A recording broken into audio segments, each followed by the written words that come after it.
Let's take a smoke break. What it do, what it does, smokers. Ici votre animateur Floss, aka the Riverman. Today, wow, we have a special guest today. Hey. I think he's one of the hypest hosts in Montreal, maybe the best in Montreal. The Montreal Kobe Bryant. We have Wizzy Moon Chaser. Yeah, How you doing, sir? Floats. How you doing, sir? Thanks for having me on the smoke break. Bro, it's time to take a smoke break. So today we're gonna sit down and have a talk, a serious man talk, you know? Yeah, you brought some stuff. I brought some stuff. I brought some purple candy. Hey, okay. And we're gonna try this today. Let's try it out. And we're gonna talk about your life and exactly where you're aiming. It's a movie. It's a movie one. So Wizzy Moon Chaser, man, how you started everything from hosting mixtape, parties, radios, Yeah. like how everything started. Yo, how it really started is my man JD, he had some beats, he was nice with computers. So me and Mike D used to go over there. So we used to be on crates in his young child's room. His child was like just born and shit. Okay. And yeah, man, he used to put a beat on and we just start flowing on it. And then quickly people start saying, yo, you got that voice for it, but I can't rap, man. Yeah, I respect all these guys that rap. To put a 16 together, like it's some work. And even in this era now, where like, you know, they consume music so fast, so it's crazy. So I started hosting stuff like that, and then me and Big Brick got in the studio, we started making music. I was like, yo, let's do a mixtape, because at the time I was selling clothes to guys out in New York. So I was like, we do a mixtape to promote me selling clothes.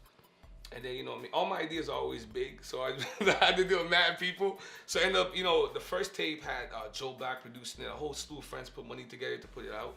So like, even there we're passing group economics, like 19 years old. We had like 18 rappers, 22 producers. The shit was like 2 hours long. It was way over. Like I put way too much stuff on it. But thank you to to Joe Black. Black Star produced on it as well too. So and even to this day, 14 years later, we all still friends. So 14 years later, right? That's a lot. Like that's a lot of mileage of work, man. Yeah. Doing mixtapes for a minute, and then the last 6 years I've been doing the podcast thing with KT and Lorena and RG Music, and yeah, we had NBA Radio, and I got Running with Wolves. And now we're on FM radio. We got the Montreal's the first morning show. First urban morning show, yeah. Urban. You have to be precise with the title. Yeah. We get very hip hop in the morning. So yeah, it's been a beautiful journey. But a lot of stories along the way. So how long it's been cooking out that project there for the morning show? We've been in talks to CKUT for at least 2 years. 2 years. Yeah, there's a lot of politics in Montreal. We deal with a lot of different things. But I felt like we needed that. You know what I mean? We need a platform that celebrities and people that's relevant within our urban culture, whether it be a book writer or a songwriter or an artist, they need a platform when they come to Montreal, someone cool that they can sit down with. And I have no agenda. Let's talk about whatever you want to talk about. I can ride any wave.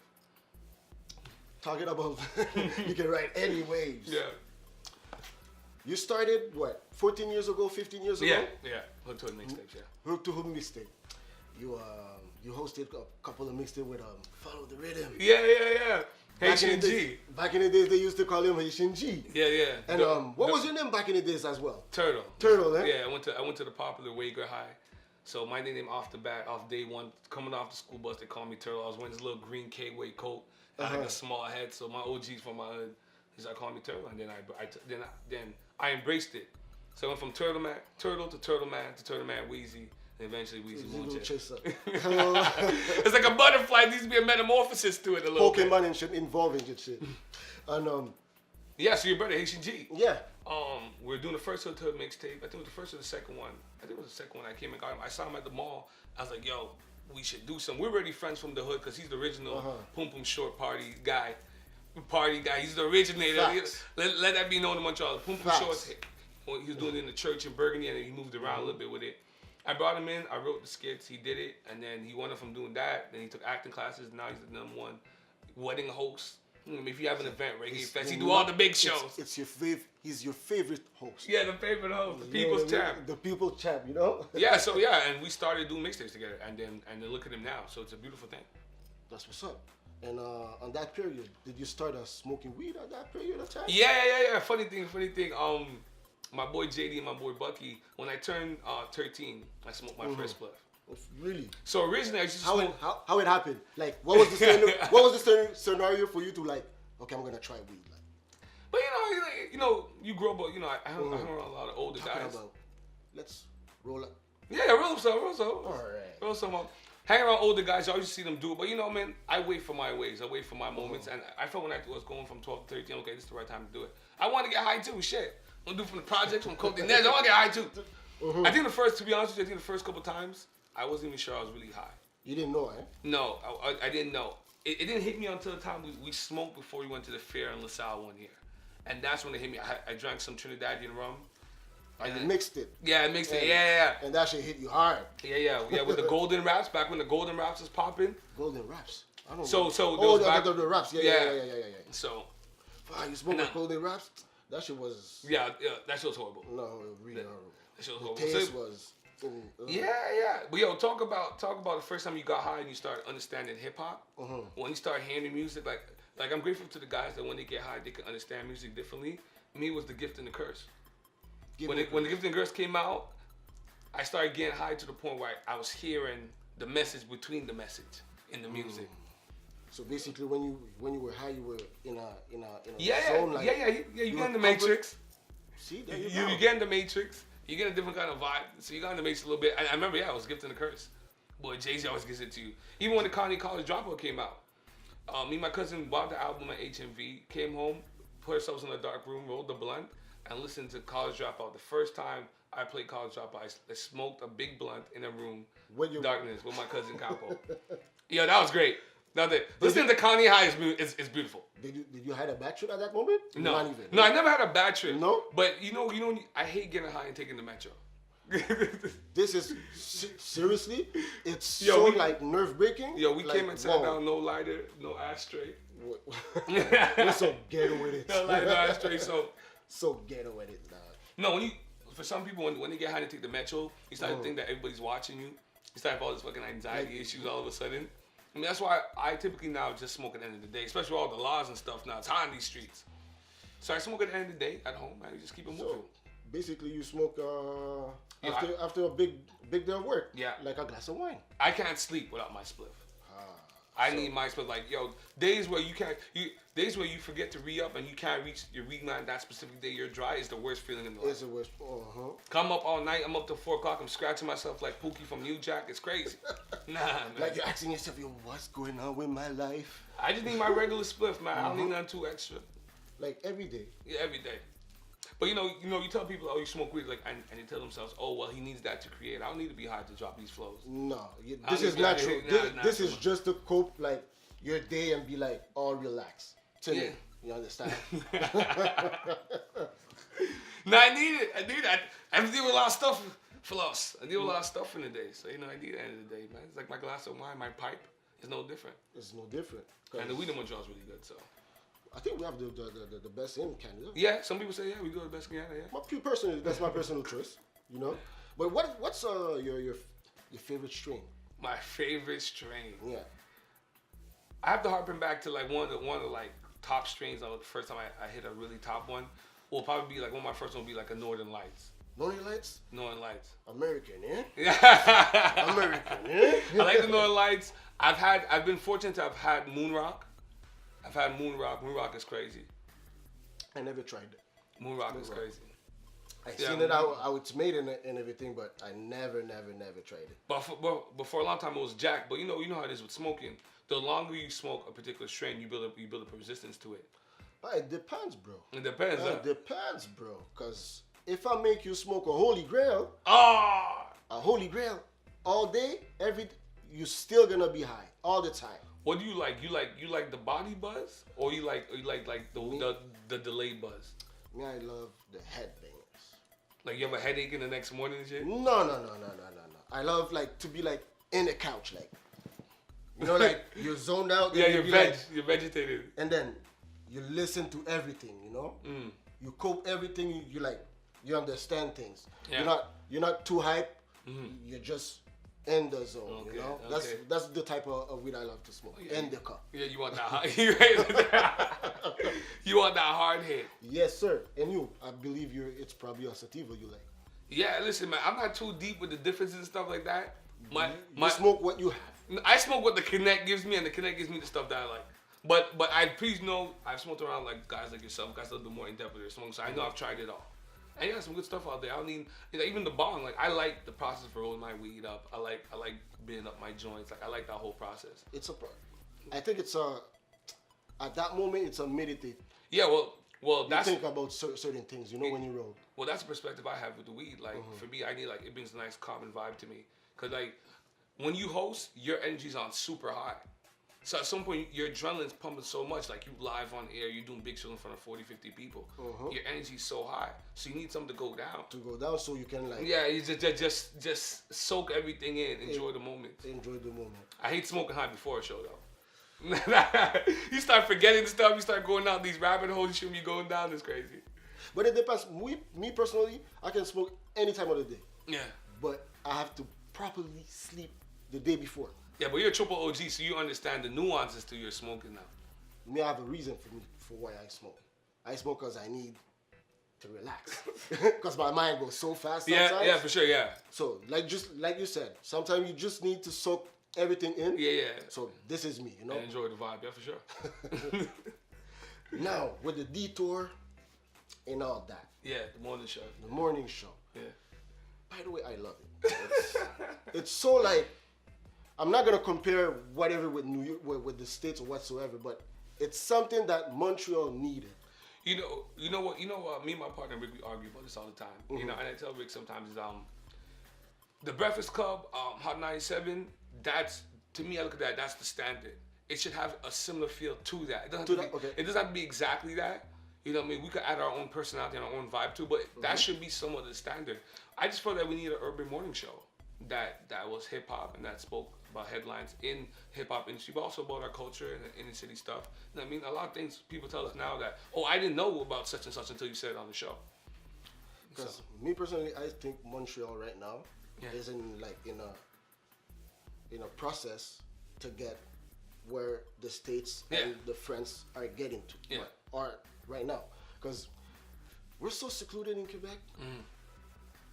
What do you think that we need to do more for us to be exposed more to the to the mainstream, and have our own image, Okay, well, obviously the first idea would be we should have our own hip hop radio station.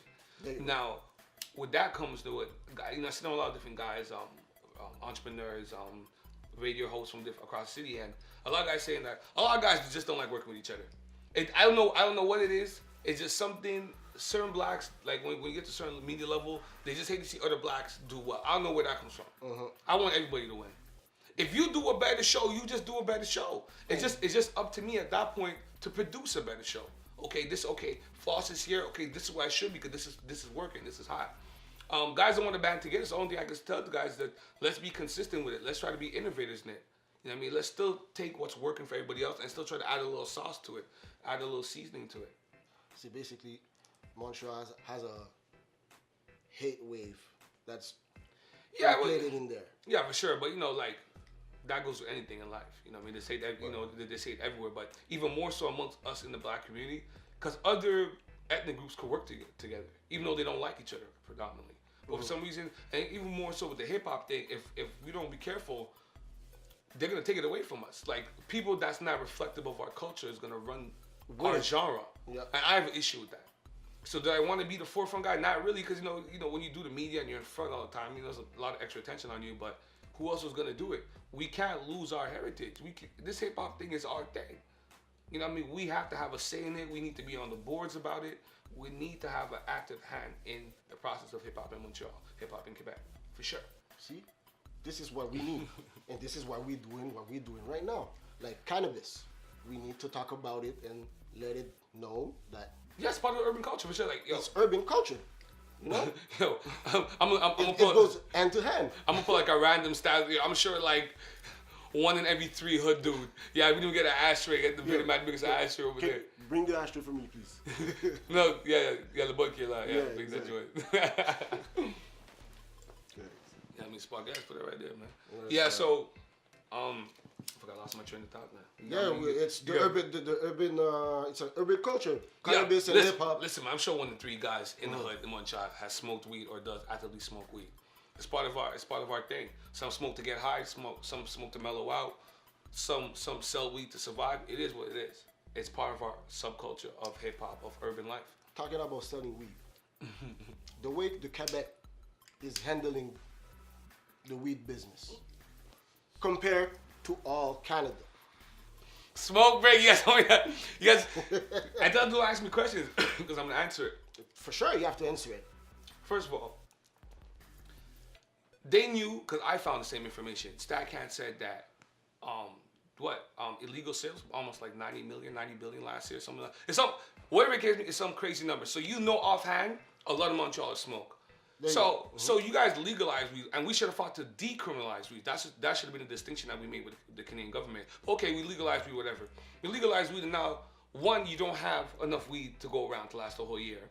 Then you want to reduce the days that the weed shops is open, and this whole time is illegalized. Then you guys trying to have this blood test system, so you guys don't test people's bloods to control these things now. Oh, by the way, the 18th of December. Yeah, let them know. I need to get that breathalyzer thing too, my dude. They will be allowed to ask you to have breath samples. So watch it, smokers. So even with that now if you study medicine a little bit, everybody ingests weed differently. Everybody takes to it differently. Everybody's body breaks it down or it leaves their body differently. So how are you going to judge when someone's high, when someone's not high? So their whole system is flawed.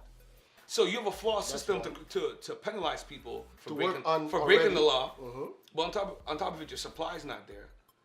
And now in Ontario there's weed with mold. So on top of it, now you have a shortage of something, and on top of it, you guys aren't even growing it right.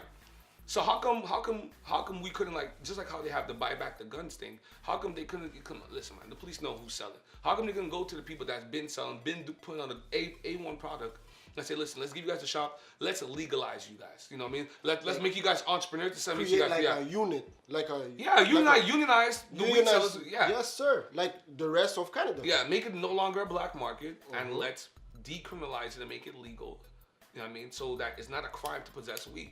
Because all this legalizing weed is just another excuse for them to stop you. For me personally. And the only good part about it now is that now they might get people that's locked up for weed charge. They might come out.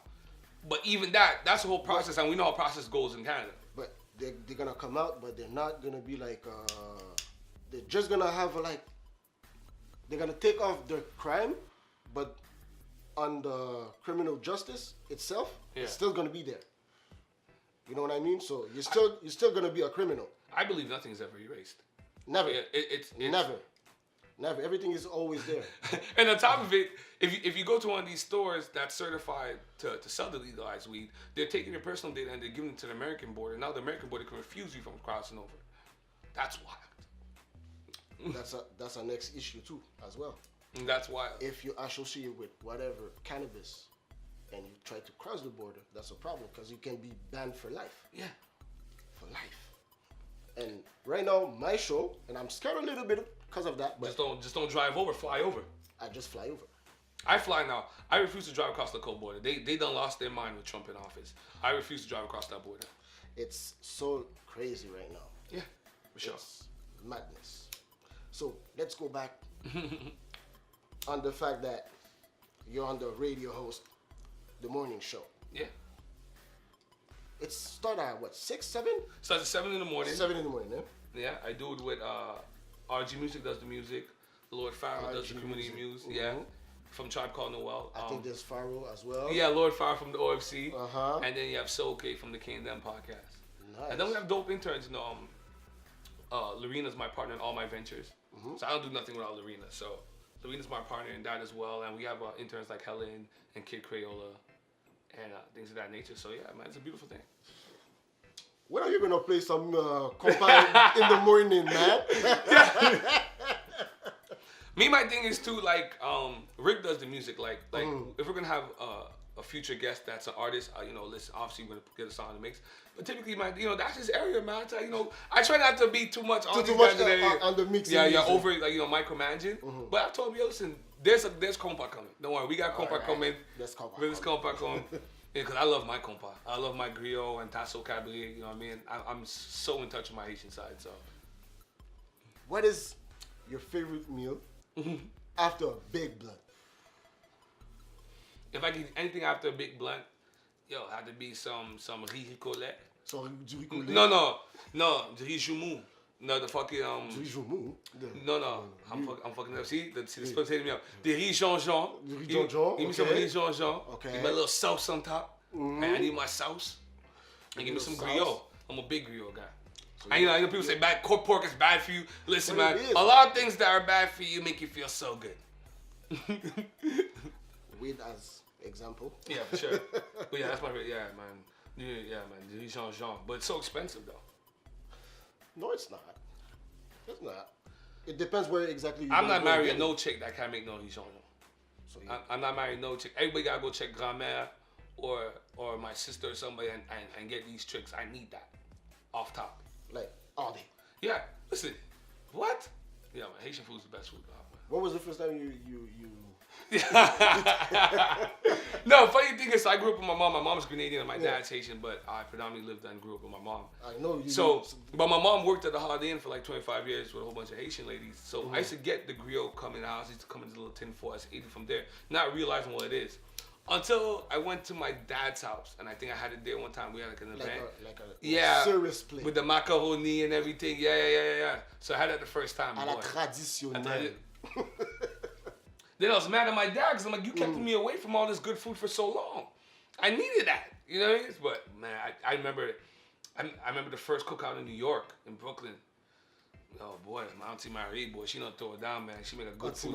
Yeah, man. You heard her name? Yeah, that's Haitian straight to the bone. Yeah, my Tante Marie, her chicken and sauce, all day can eat that. And you know, I laugh at guys that can't eat leftovers. I can eat the same Haitian dish at least 5 days in a row. Bro, I think it tastes better when it sleeps. At least 1 day or two. I'm telling you, it's magic. Yeah, listen, man, you warm that up, you're like, It's like yesterday? Yeah, bro. Yo, it's the best. You reheat that sauce on top of the rice. It melts perfectly. That's what for a long time, like, I dated Haitian girls. Like, I went a deep dive. Like, when I really got in touch with my Haitian side of my family, I went hard on Haitian girls. Oh, yeah.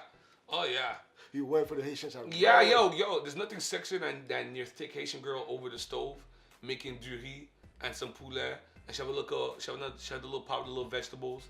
Throw it on top of the rice. The little sauce is being made on the side. Nothing better than that. You're gonna beat it up after, smoke a spliff, laugh to yourself. It's a beautiful thing, man. It's a beautiful life. It's a smoke break. it's a smoke break. By the way, talking about smoke break, I think it's time to hit the big boy. Oh, you hit the bong. Yeah, okay.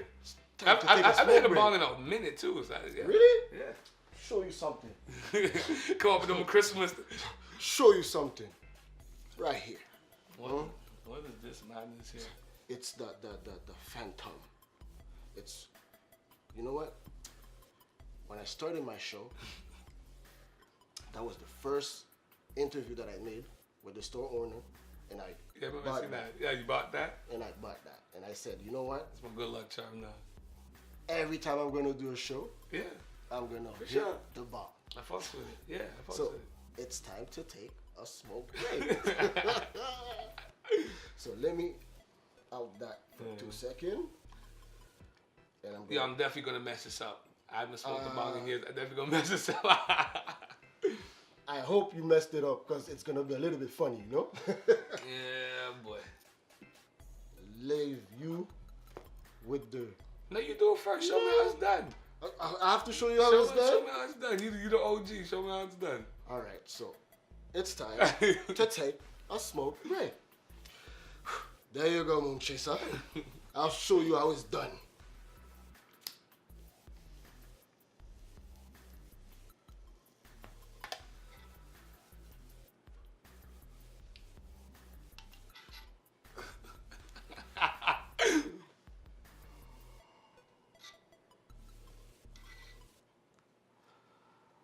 Yes, sir. That's fucked up. I don't know why guys do that to themselves. It's just crazy. Woo. Yep. That hit the right spot. Oh boy. Oh boy. Oh, now you want to get into some things now. Ooh. But you know, it went down smooth. You know why? It's because of the water. The water smooth the smoke, so that's why it go. Yeah, when I'm smooth, I can still feel it traveling down. It's like when you eat, it's like when those food critics do a thing, you know, and they'll be like, you know, upon the first taste, you know, when the sauce first hits my palate. I mean, How did it taste? No, it went down smooth. Whoa. Yeah. So that was the purple candy, man. Some smooth indica. That's what I love about that indica. It's smooth, even though it's a banger. Yeah, it's a banger. It's still smooth. It's okay. My girl got some food for me after, so it's beautiful. So le trip de bouffe est complet, quoi.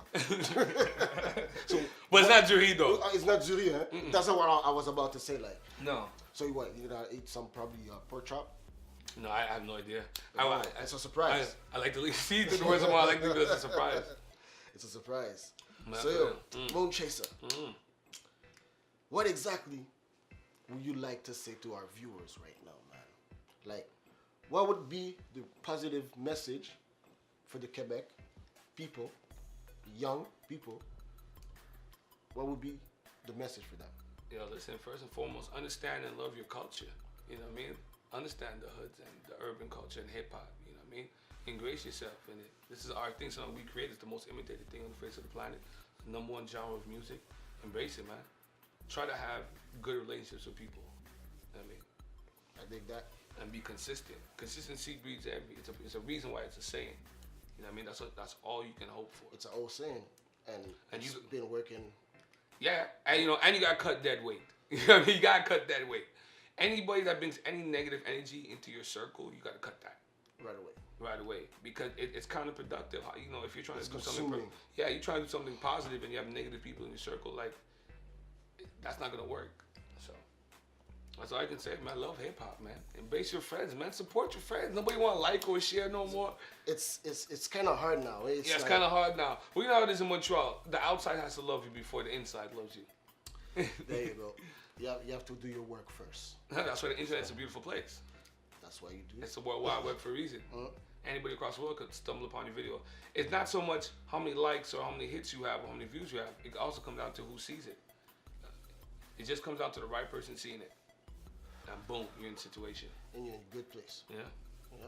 Well, but you gotta be ready to kill when you get there. You have to be prepared. Yeah. Well, that's when you really know what you're made of. Yep. Boy, I've had a couple of those moments. Woo. You doubted yeah, for sure. You never go into things like, oh shit, we're really gonna get here. Like, yeah, we thought about it, we aspired to it, but like, yo, when you get here, and you're like, okay, you do the morning show for the first time, and you're live, and it's 7 o'clock in the morning. You've been up since 5, and you prepared for this for like 14 days. Yo, it's crazy. You're like, oh shit. How you prepare yourself mentally? Yo, you smoke though? No, I don't smoke for the show because. Like you said it that you don't smoke before. No, I don't want to take away from nothing. I want to feel all the hits and bruises.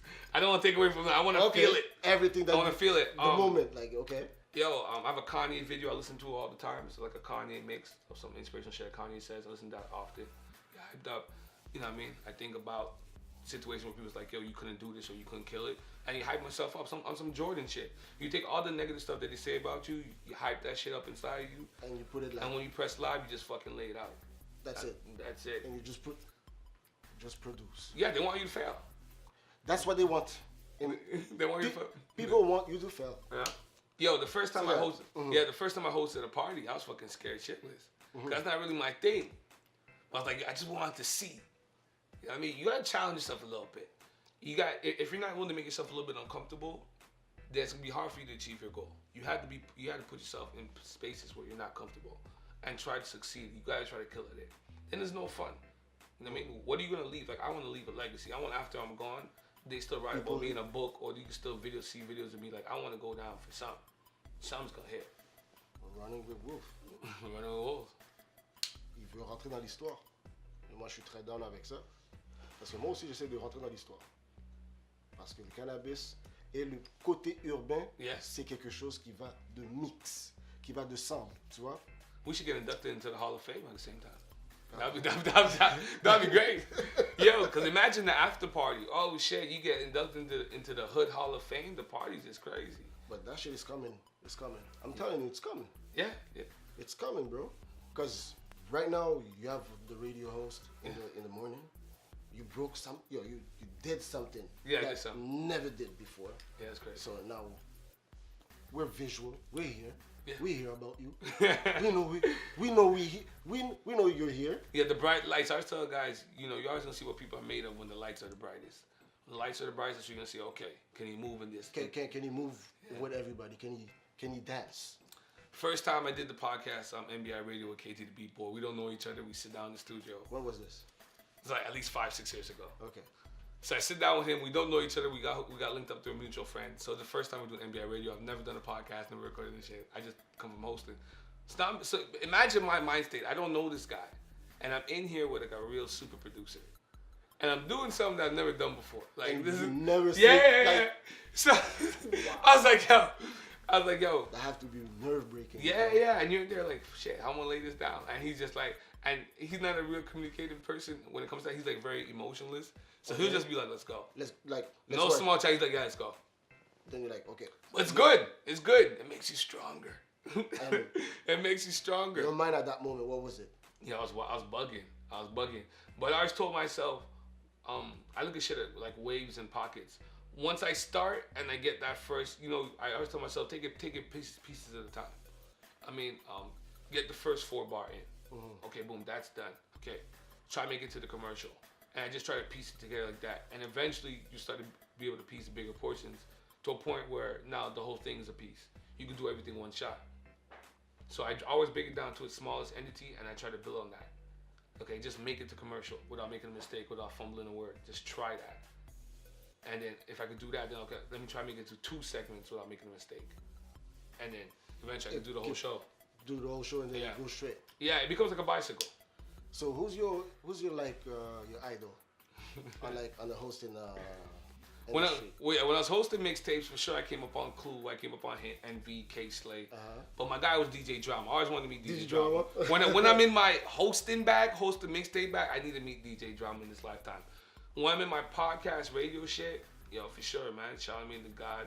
Joe Buttons is who I really like. I came up on Moon Music, so Joe Buttons who really like. I'm like, okay, this is the bar. This is the bar. But more importantly, like if you're a real fan, it's beautiful to see somebody that was ostracized outside of hip hop. They made him the butt of the jokes. Oh, he's a one-hit thing. He had his own lane with his kind of music. And it's funny that the kind of music that Joe Budden's making on Mood Music, that's what's popping now. That emotional music, that sentimental shit, but still with a lot of bars and content. And to see him go from being ostracized to being the #1 media guy, the one or two with him and Charlamagne, however you want to break it down. Yeah. People go to Charlamagne and Joe for their media, CNN overall, breakdown. In urban music. In urban music. So, but what I love about Joe Budden, his attitude is like, listen, I don't like this, I don't like that, this is who I am, but I'm still trying to give an unbiased point of view about it. But these are my convictions about it, but let's step away from it, let me give you an unbiased vibe about it. And I try at least to do that. A lot of things I don't like, and we still talk about it, I still go and experience the moment. You know what I mean? You try, when you're doing a hip hop show, you gotta take everything in. Because you want to be able to give people the best information that they need. The right one. Yes, I try to everything in. So I'm going to gumbo parties where they're playing Brazilian funk and Afro beats. And they're playing soca, they're playing dancehall, they're mixing up, and you have 3 female DJs. I'm going to things like that because I want to be in it. So I want to feel so I can report on it better. Okay. So what was the last topic that you guys were talking on the detour? I didn't listen to the show. I didn't have time. I'm sorry about that, bro. But like, listen, you get to when you get to it. The last thing we debated on the detour was the Jay-Z "What's Free" verse on the Meek Mill Championship album. That shit is crazy. That shit is crazy. Madness. What were you smoking on that moment when you heard that track? Did I smoke when I heard the track? No. You didn't smoke? No, hold on. The man didn't smoke. No, not the first. Really? Not on the first listen. The first listen, I think I got excited, and I went to my title, and I was driving. I think I was driving to my girl's house, and I was playing it on the way there. Okay. And I was getting hyped because I went strictly to the Jay-Z right away, and then I went to the Drake one. But the Jay-Z one had me fucked up because every now and then Jay gives you one of those. And at 49, like. For me, like, listen, for a man to deliver like this, I could get down with the 21 Savage and some of the mumble rap guys. I could get down with some of that wave. But man, this the hip hop that I fell in love with. This is what I'm talking about. Like the shit he's saying, like Sana fell, ha ha ha ha, like, You know what I mean? I don't have a billion streams. I have $1 million. Like, he was talking about so much stuff, like the him and Ye being like Prince and Michael. Like, that's crazy, man. Like, Jay's crazy. If you gotta love hip hop, man. You can't want to be a top rated personality in this hip hop thing and not love hip hop, man. You gotta love hip hop. You gotta have your pockets that you love about it and be able to talk about it passionately. So on the mumble rappers, which one do you like? Rate like, okay, I'm gonna listen to you like 1 or 2 times a day, let's say. I don't know if it's more say I like any particular mumble rapper. I think it's more so I like the beats. Cause the beats, I always think about. I always like rap to myself or host over the beats, and that's how I come up with more new shit. That's how I practice in the gym, hosting shit. I listen to some of the trap beats and I get a vibe on it, and then that's how I start writing stuff. You know what I mean, so the only virgin I rate is Mary. Mary, who's Mary? Mary for Jesus. Oh, that's the only virgin I rate is Mary. Cheap bars. Bars. No, we don't rap. We just drop drops. We just drop drops. Trust me. Oh yeah. All right, so yo, Wizzy Moon Chaser, give us a special story when you were so high, you didn't know how to like handle yourself. When I was so high. Like so high. Okay, my man, yo, he's my cousin. It's my best friend's cousin, Daniel, but that's cousin. So this is what happened. So finally Mike D comes to me, he's like, yo, listen, I got this party, my cousin, some bad chicks, she got a nice house, Little Rich area, come out through. So boom, we do that. So I go over there, we smoking, and then the chick starts coming around with. So you were smoking probably like what, 3, 4, 5? No, I was probably like 2, 3 in, maybe 2 or 3 spliff in. It's like midday, it's sunny, we're outside by the pool. So she's coming around with these, I've been drinking brown. So now she comes around. Rum? Yeah, no, I think I was drinking white, and now she's coming around with some brown, Jack Daniel Jello shots. Oh, Jello shots. Yeah. On top of that, I mixed the Jello shots with the liquor, with the 2 split, bro. I was in this girl's rich house in her bathroom, vomiting all over the place. I was a guest. This is the first time Mikey D, like, he's the one that initiated the flex. Normally, I'll come up with a move, like, yo, listen, I hear this is happening. This is the first time he's bringing me on the move, and I'm fucking wasted. Bro, I just put on my Jordan 4s. I just got them. Just bought them. Yo, how much was it? Yeah, I got for at the time, my cousin was the man at Foot Action. Must have paid like $220. Something like that, US, maybe 200 US, something like that. At the time, when I got those. And you vomit on them. Yeah, a little bit splat, but Jason marked all that shit out. So I fucked up the girl's bathroom. Yes, sir. Now I'm so embarrassed. I go straight to the car, and I'm in the car, lean back, mush. Mikey D had to fucking drive me home. I knock it on my sofa. I wake up in the morning, vomit all over my Jordans. I'm tight. Any real hood nigga would be tight. If you wake up and you have vomit on your Jordans, you're like, this is fucked up. This is fucked up. And yeah, that was fucked up. And to this day, my cousin Daniel stay fucking making fun of me with that shit. We did a wedding together, and this guy the whole time was killing me with that shit. Listen, man, we all have moments we get fucked up.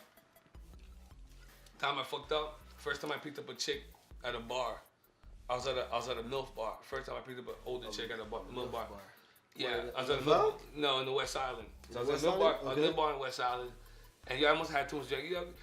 That's what you get when you're a young nigga. You try to hang with these older niggas. Like, your liver is not. You haven't reached their level yet, but you try to hang. You try to hang with the niggas. You try to hang. I'm ignorant. You know what I mean? So, my man, we bring these girls back to the house, and it's about to go down, but I feel it coming up. So I go to the bathroom, vomit all over his expensive ass carpet. Yo, I didn't even go back downstairs and check homegirl. I just left. Pulled over by the Chinoys in the West Island. Fell asleep in my car. I was awakened by police. Apparently, you can't sleep in your car. Nope, not at all. I didn't know that. So I woke up. On top of that, if you have your keys on you, you're not allowed to. Yeah, which is another absurd rule I have no understanding of. It's my car. I'm sleeping there. It's not moving. And I have it on and have the hazards on. Because the logic behind it, it's you may have the intent to move it. You know. So that's their excuse. So that's how that night ended. Wow. Yeah, we've had a lot of mash moments, man. But like, I'm talking, we going in, we drinking like 6 bottles of Ciroc. Like, we going in like an hour and a half. Ciroc, bro? Yeah, 6 different Cirocs. Like we did the original, the red, we did the P. We mixed all them fucking shit. Yeah, that was a wild night. It's so sweet. I cannot drink that. It creeps on you. At all before. Me, I love to drink cognac. You know. Yeah, a lot of Haitian niggas like cognac. With my weed, you smoke before and then you drink. That's the way you can handle yourself. You know. Yeah. If you drink before, you're gonna fumble, like hard. Yeah, definitely fumbled. I've fumbled a few times. It's been rough. But yeah, definitely a lot of weed hide stories. Fucked up. You gotta love it. You live it. You live it. If you've never woken up high and not understand how you got from point A to point B, you haven't lived. That happened to me probably a couple of times. You're like a couple of more times. The time that I didn't want to, but you're like, what? But I learned from it, you know. Last time I was like, wasn't it not there? Well, how come I'm but fuck it. I've had some pleasant surprises, like you wake up in a girl's bed, you're like, okay, bad. This is good. That's a venue. That's a this that's is a good. plan. This is good. This is good, yeah. That happened to me like once. So yeah, man, listen, a lot of high times. But now as you get older, you know, you pick your spots, you pick your moments. You know exactly how to handle yourself, how to drink, how to smoke, and yeah, man. And you can't be, you know, you're a media guy now. You can't be fucked up out on the road and shit. You gotta be on your P's and Q's, man. You never know what that next move is gonna walk up to you. So you gotta know how you move, man. Shit, Wizzy, man. I'm really happy, man, to have that interview with you today, man. Anytime, man. Thanks for having me. We had a good time at Smoke Break. We got shout out to the boy. Yeah, high as fuck. Yo, we got Wizzy Moon Chaser with us today. Running with wolves. One of the best hosts in Montreal, man. Yeah. You have to. How we get in touch with you? Like, how can people follow you and all yeah, that? for sure, man. Catch me on my social media, W Moon Chaser or at Wolves514. On my podcast, Running Wolves, is available on Apple, Spotify. It's on YouTube, Wizzy Moon Chaser. Yeah, man, we got the morning shows on Detour 514 on Mixcloud. So we got, we moving, man. Franklin Armstrong. It's a movie, bro. You go to franklinarmstrong.com. Everything is there. The podcast, the Morning Detour. There's other shows that there's beautiful. franklinarmstrong.com is a hub for beautiful urban podcasts and radio shows. So everything is there. There you go. Yeah, so man, that's how we get it popping. Smoke break. You heard it here, people, man. Was Wizzy Moon Chaser. Was your host, Floss, aka the Riffer Man. And yo, I'm gonna leave you with this note. Follow Floss, follow the show, Smoke Break, bro. And I'm gonna let you on this note. Let's take a smoke break. Cha.